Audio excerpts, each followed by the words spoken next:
Good morning बच्चों। आज हम होम साइंस में पढ़ेंगे संतुलित आहार। इससे पहले की कक्षा में हमने देखा था कि संतुलित आहार किसे कहते हैं। ऐसा भोजन या ऐसा आहार जिसमें सभी पोषक तत्व आवश्यक मात्रा में उपलब्ध होते हैं उन्हें संतुलित आहार कहते हैं। जैसे वसा, कार्बोहाइड्रेट, प्रोटीन, विटामिन, खनिज तत्व और जल आदि। बच्चों, संतुलित आहार को हमने 7 समूह में बांटा हुआ है। यानी संतुलित आहार को अध्ययन की सुविधा के लिए या उसमें पाए जाने वाले पोषक तत्वों के अनुसार 7 समूहों में बांटा गया है। पहले समूह में हरी सब्जियां और फल आते हैं, जिनसे हमको विटामिन, खनिज तत्व तथा साग आदि के माध्यम से हमको विटामिन वगैरह मिलती है, जो हमारे शरीर को रोगों से रक्षा करती हैं। दूसरे ग्रुप में आता है या दूसरे समूह में खट्टे फल आते हैं। खट्टे फल साग सब्जी के अलावा बच्चों नींबू, संतरा आदि जो खट्टे रहते हैं, इनसे हमको विटामिन सी मिलता है। और तीसरे समूह में आता है आलू तथा अन्य फल और सब्जी जैसे केला, खजूर इत्यादि, जिससे हमको कार्बोहाइड्रेट मिलता है जो हमें ऊर्जा प्रदान करते हैं। चौथा समूह है दूध या इससे निर्मित वस्तुएं। दूध से बच्चों हमको, आप सबको पता होगा कि बचपन से ही नवजात शिशु से लेकर और वृद्धावस्था तक लोग दूध को आहार में शामिल करते हैं, क्योंकि कुदरती तौर पर दूध में सारे पोषक तत्व पाए जाते हैं। और दूध और इससे निर्मित वस्तुएं जैसे पनीर है, दही है, छेना है इत्यादि का भोजन में अगर हम सेवन करते हैं तो हमें सारे पोषक तत्व मिल जाते हैं, लेकिन अधिक मात्रा में प्रोटीन और विटामिन या खनिज तत्व मिलते हैं, जो हमारे शरीर के विकास के लिए जरूरी होते हैं।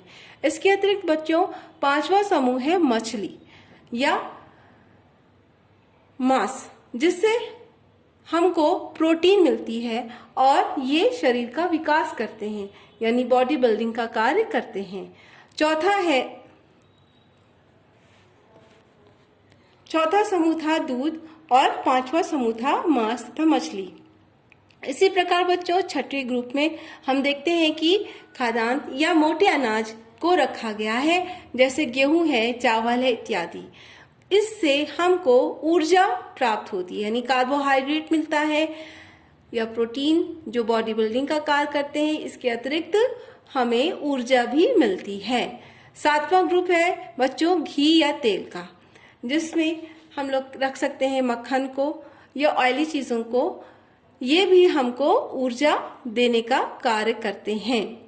इस प्रकार बच्चों आहार में पाए जाने वाले पोषक तत्वों के आधार पर उनको 7 समूहों में बांटकर रखा गया है, और इन सारे समूह में पाए जाने वाले पोषक तत्वों को अगर हम आहार में शामिल करते हैं तो हम कहते हैं कि हमारा आहार संतुलित आहार है।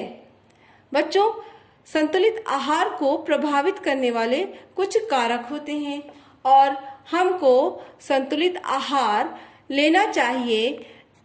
इन पर कुछ बातों का ध्यान रखना पड़ता है।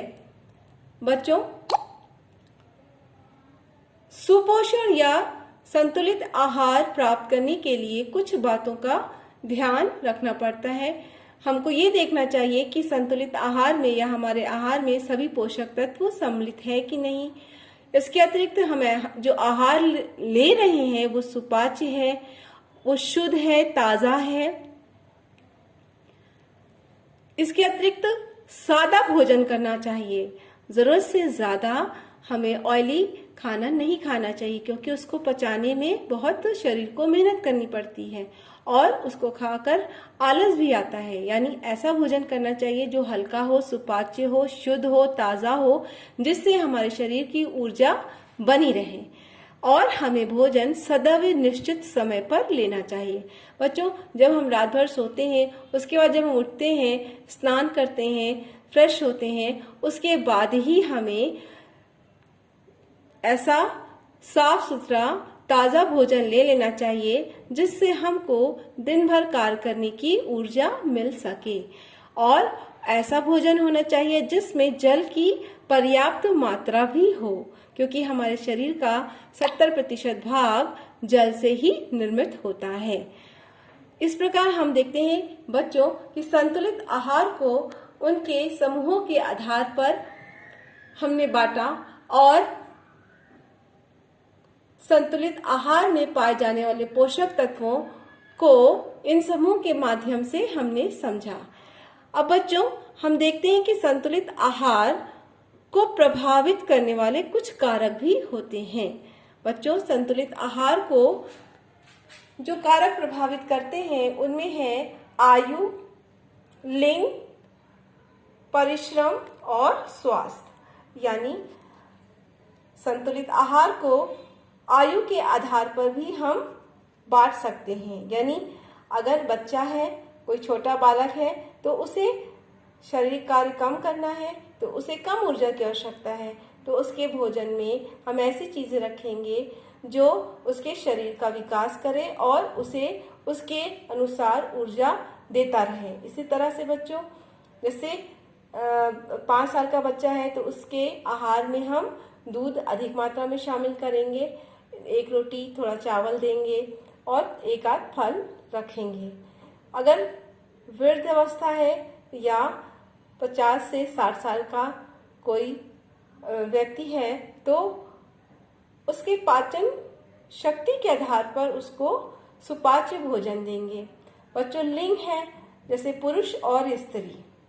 स्त्रियों में माना गया है कि शारीरिक कार्य कम करती हैं और पुरुष शारीरिक कार्य ज्यादा करते हैं, तो लिंग के आधार पर हम भोजन को या संतुलित आहार को निर्धारण करते हैं। जैसे एक महिला का आहार जिसको पुरुष से कम ऊर्जा की आवश्यकता होती है तो उसे उसी के अनुसार हम खाना देते हैं, और पुरुष को ज्यादा ऊर्जा की आवश्यकता होती है, 2300-2400 कैलोरी ऊर्जा चाहिए, तो उनके भोजन में हम अधिक ऊर्जा देने वाले आहार को शामिल करते हैं। इसी तरह से परिश्रम, यानी कुछ व्यक्ति शारीरिक श्रम ज्यादा करते हैं और कुछ मानसिक श्रम करते हैं।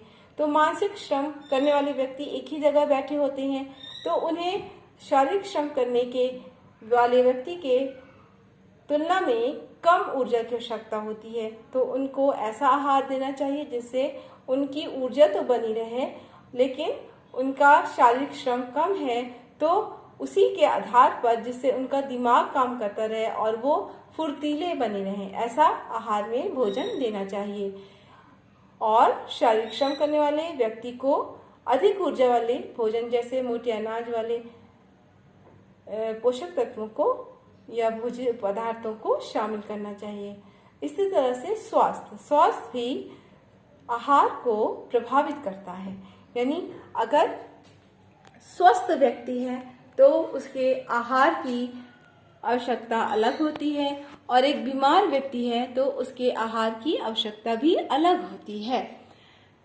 बीमार व्यक्ति को हल्का और सुपाच्य भोजन देते हैं, और जो कार्य कर रहा है, शारीरिक श्रम कर रहा है या मानसिक श्रम कर रहा है, तो उसके आहार में उसकी ऊर्जा के अनुसार ही भोज्य पदार्थ शामिल करते हैं। बच्चों तो आज हमने संतुलित आहार में देखा कि संतुलित आहार किसे कहते हैं और उनको किन किन समूहों में बांटा गया है। यानी भोज्य पदार्थों को पोषक तत्वों के आधार पर 7 समूह में बांटा गया है, जो हमें शरीर की आवश्यकताओं की पूर्ति के अनुसार पोषक तत्व प्रदान करते हैं और जिनसे